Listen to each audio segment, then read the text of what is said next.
everybody. Welcome to another episode of Bigfoot Tales. I'm your host, Dan, the Bigfoot Dan. I'm coming to you from the glorious coastline of the state of Maine. And, as we go through a lot of the different sub-subjects of this genre we call cryptozoology, there's a lot of strange things that we come across, and we have no way of knowing for sure whether they're fact or fiction, whether or not they're totally made up thing, or whether it was based upon some truth. And we get a lot of questions as to from the evolutionary or evolutionist camp as to just how old dinosaurs are and things like that. Every now and again you come across a legend or piece of folklore that describes what seems to be possibly a dinosaur or something from that time that, according to the so-called experts, became extinct millions of years ago or so. But you have to wonder exactly how true that is, because nobody was around to see that happen, and there is no absolute proof as to when all of these things happened. Something that they claim occurred a million years ago might just as very easily have occurred, 1,000 years ago. Nobody was there to see it actually happen. So there is no irrefutable proof as to that. But all that aside, I come to this story that I came across the other day out of a newspaper called The Sun. It's from May 28th of 1899, a Sunday, and the paper's name, of course, is called The Sun. It's not the same Sun that many people think of today. They're a defunct publication now. But I came across this story as I'm doing some of my Pomoola research. It's titled "An Indian Devil's Visit," and it's of a gentleman of some sort of a immigrant. I'm not sure where he's from. His name is Nicholas, and that's his last name. His full name is actually Alexander Nicholas, but in this particular article, they simply call him Nicholas. Judging by the way they wrote this, I'm thinking that he might be some sort of possibly Prussian type of immigrant. I'm not really sure. Some of these words that they put in these older publications are questionable as to how they actually put them. You don't know whether they actually talk like that or not. What they're trying to do is exaggerate the accent of the person that's speaking.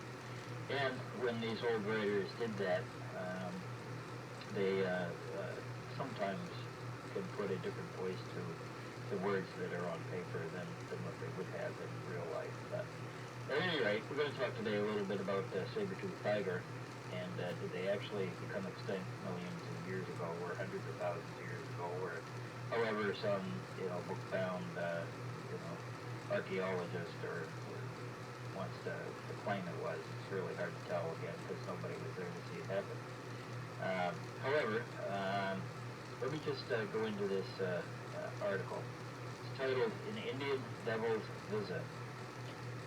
Subheaded, Nicholas tells of a meeting with a legendary beast, and the primary topper is the bulletproof power of the Maine woods that only a thunderbolt can slay, the hidden and also the scientific theory of the giant black tooth. And this supposedly, as an aside here, is actually something that is in existence. I've never seen it, but if I have time this year, I'm going to try to track this down and see if it's actually true, if it's still around somewhere, and what the story is behind that. Again, this is from 150 years ago, so it might be a little bit difficult to find, but back to the story. It's byline Old Town, Maine, of May 26th, and again, this comes from the year 1899. In comes some more. Last time I seen him, big black sun moose, 12, 20 feet long. Him too shine like some icicle on the house gutter. Him got more big as the locomotive holler. Him Pomoola this time for sure. I seen him. The stalwart faces of the Indians who heard Alexander Nicholas tell of his meeting with an Indian devil while trapping muskrats on the shores of Abal Stream at the base of Mount Katahdin did not relax a muscle as the tale went on at interminable length. As he was a practical-minded Indian without a trace of imagination, his hearers knew he was not capable of inventing a lie, and the conviction grew that the storyteller had either seen an Indian devil in the flesh, or some strolling woodsman had played a practical joke upon him.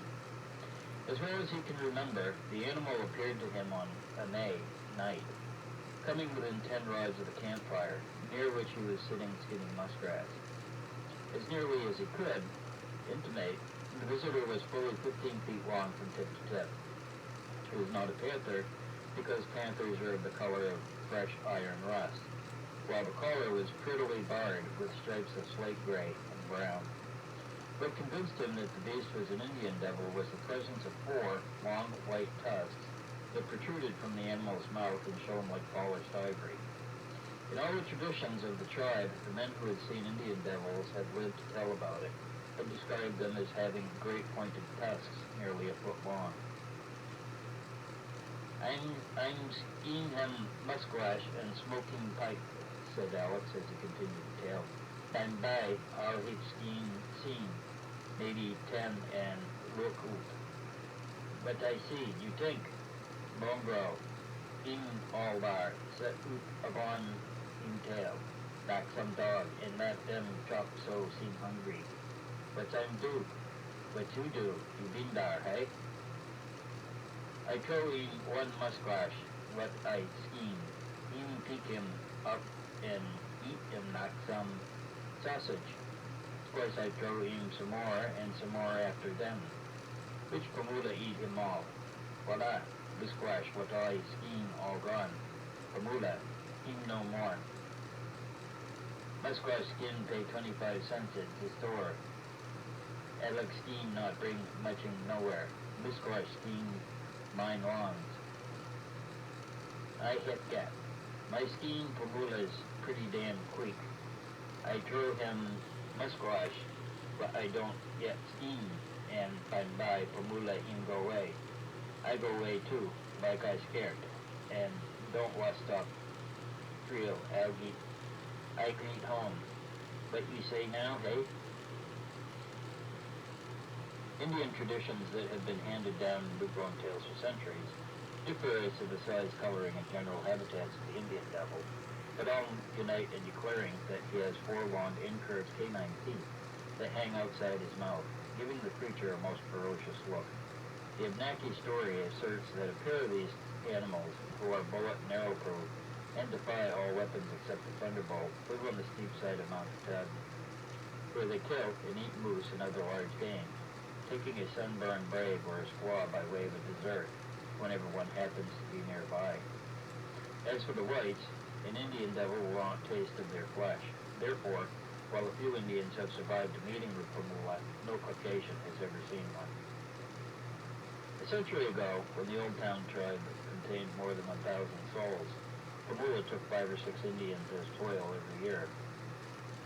In September 1823, a party of 21 braves and squaws were coming down the West Branch with 14 canoes loaded with moose and caribou meat when an Indian devil visited them overnight while they camped on the shore of Joe Mary Lake and killed 4. The fall rains had swollen the streams and made the current very swift. Though the flood favored the fleeing Indians, Pomoola overtook them on the following day and, swimming out, tipped over a canoe in South Twin Lake, drowning 2 braves and a squaw. The animal swam about in the lake for an hour, waiting for the bodies to come up, and then gave chase to the party. The Indians had passed from Elbow Lake into Millinocket's Rips when they saw their enemy behind. There was a brisk gale blowing at the time, and the sky was dark with thunderclouds. As the canoes shot out of the rips in the smooth water beyond, the men in the near canoe saw Pomoola stretch his straight legs up the trunk of a great yellow birch tree, testing his claws upon the hot, tough bark to see if they were sharp enough. When he was stretched out at full length, twice as long as a canoe for 4 men, a thunderbolt fell, splitting the tree into slivers and filling the air with a sulphurous smoke. As the vapor lifted, they saw the Indian devil lying dead on the bank of the stream. A line of scorched fur marked the passage of the lightning from the animal's nose to its hips, where the current divided and passed down the hind legs to the ground. One of the ivory tusks had been turned coal-black by the stroke, and others remained untouched. The body was taken to Old Town on 2 canoes, and for a week the Indians did nothing but celebrate the death of their ancient enemy. The black tooth was given to Saul Socolexus, who was chief at that time. It is kept as an heirloom in the Socolexus family. Though somewhat damaged from rough usage, it is 8 inches long, and the inside edge is still sharp. Scientific men who have examined the trophy are inclined to believe that it comes from the jaw of the saber-toothed tiger, an animal which geologists say lived in Maine about 6 million years ago. Opposed to this assertion is the tradition of the Socolexus family, which declares that the tooth was taken from the upper jaw of an Indian devil that was killed by lightning in September 1823. And that's the end of the story. Again, you hear a lot of these folklore tales of, that go through looking for information about what we call Bigfoot today, and this ancient, what I call tribe of people, and finding out more information about them from the folklore aspect. But I come across a lot of these stories where dinosaur-ish or extinct animal sounding descriptions are given to many different things. For instance, there are, in fact, Indian, and I'll see if I can find something to put up here for you, but there are, in fact, Indian cave or rock carvings retaining of what we call woolly mammoths and other large, strange-looking creatures that we call dinosaurs today that supposedly became extinct millions of years ago. But this whole aspect of sifting through all of this folklore at times gets pretty difficult because it's hard to tell what's exaggerated, what's the truth, and what has been changed over the years. But anyhow, just thought you'd enjoy that little story from the 1800s about a possible saber-toothed tiger having been in existence in Maine in the early 1800s, and whether or not this particular animal might have led to the existence of the tales of this legendary creature that the Indians called Pomoola. And that's it for today, just a short one, and hope you enjoyed it. Hope you subscribe and come back for more Bigfoot tales. And until next time, happy squatching.